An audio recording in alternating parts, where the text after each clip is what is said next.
Hello विद्यार्थी मित्रों, मारी यूट्यूब चैनल में आप सौનું हार्दिक स्वागत है। तो आज हूँ तमारा माटे लईने आवी छूं टाट एस अने टाट एचएस माटे गुजराती पद्धतिशास्त्रना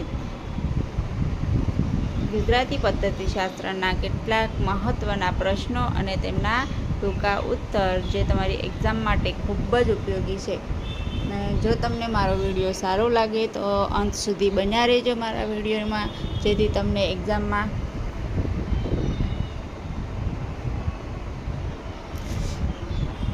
હાલો વિદ્યાર્થી મિત્રો, મારી યુટ્યુબ ચેનલમાં આપ સૌનું હાર્દિક સ્વાગત છે।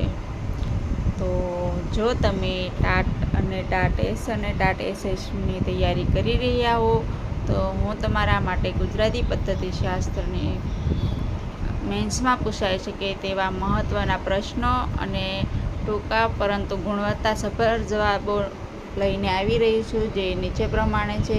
તો તમે અંત સુધી મારી સાથે બન્યા રહેજો, જેથી તમને એક્ઝામમાં ખૂબ જ ઉપયોગી થશે આ પ્રશ્નો। તો આપણે જોઈએ પ્રશ્નો અને એમના આન્સર। તો પ્રશ્ન 1, ગુજરાતી ભાષા શિક્ષણના મુખ્ય ઉદ્દેશો જણાવો।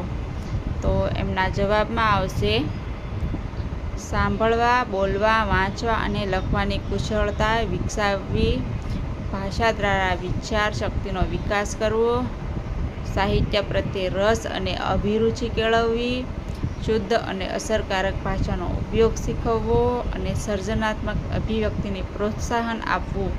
તો આ રીતે તમે મુદ્દા વાઇઝ એક ડોટ વાઇઝ વ્યવસ્થિત રીતે લખશો તો તમને પૂરા માર્ક મળી શકે છે। ત્યારબાદ આપણે આગળ જોઈએ ક્વેશ્ચન 2,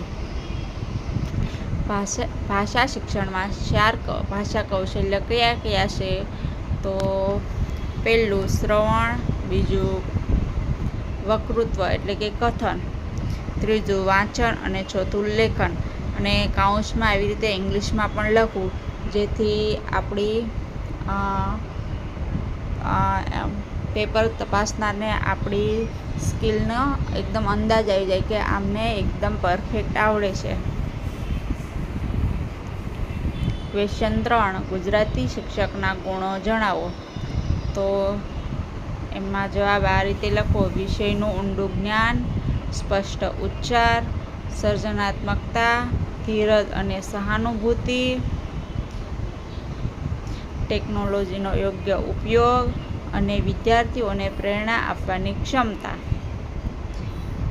ત્યારબાદ ચોથું, માઇક્રો ટીચિંગ એટલે શું?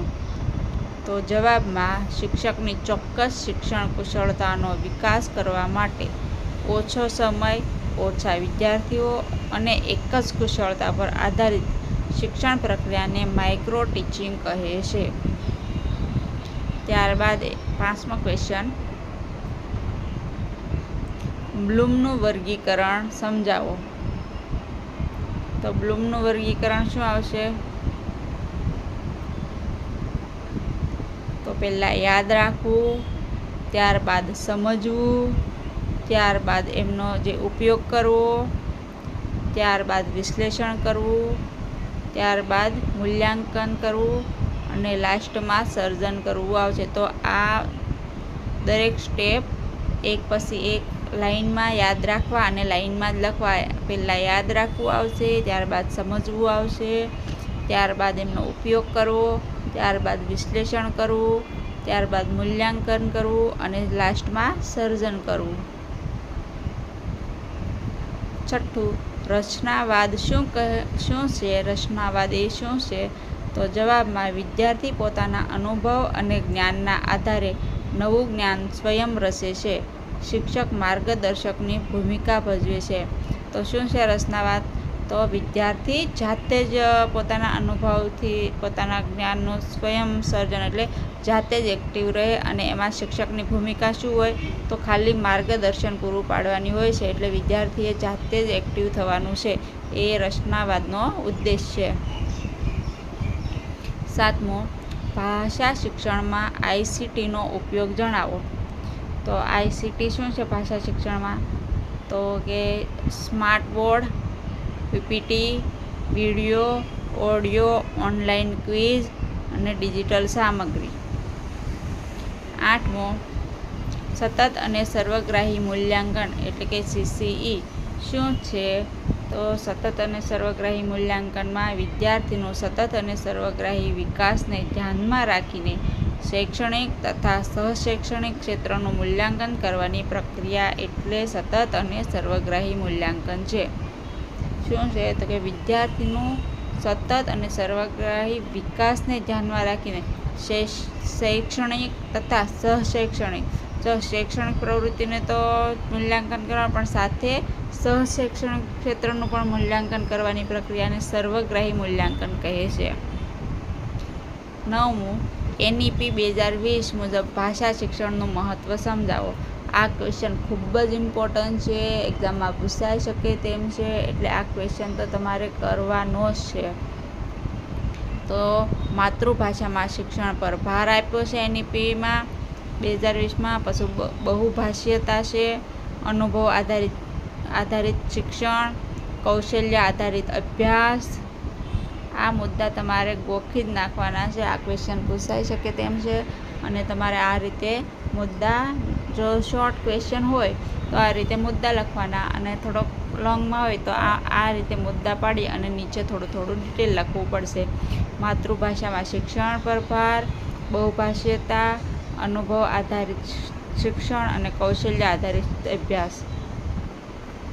10મું, ગુજરાતી ભાષા શિક્ષણમાં પ્રોજેક્ટ પદ્ધતિના ફાયદા જણાવો. તો ગુજરાતી ભાષા શિક્ષણમાં પ્રોજેક્ટ પદ્ધતિના ફાયદા શું છે? જવાબ જોઈએ. સ્વ અધ્યયન વધે, સર્જનાત્મકતા વિકસે, ટીમ વર્કની ભાવના વધે, સમસ્યા ઉકેલવાની ક્ષમતા વિકસે અને વ્યવહારુ જ્ઞાન મળે. તો આ આપણે 10 ક્વેશ્ચન જોયા જે એક્ઝામ માટે ખૂબ જ ઉપયોગી છે. તો મારા વિડીયોના અંત સુધી બન્યા રહેવા માટે થેન્ક યુ. અને ચેનલને પ્લીઝ, જો તમને વિડીયો સારો લાગ્યો હોય તો પ્લીઝ ચેનલને સબસ્ક્રાઈબ કરો, જેથી હું તમારા માટે આવા બીજા વિડીયો પણ બનાવી શકું. ધન્યવાદ.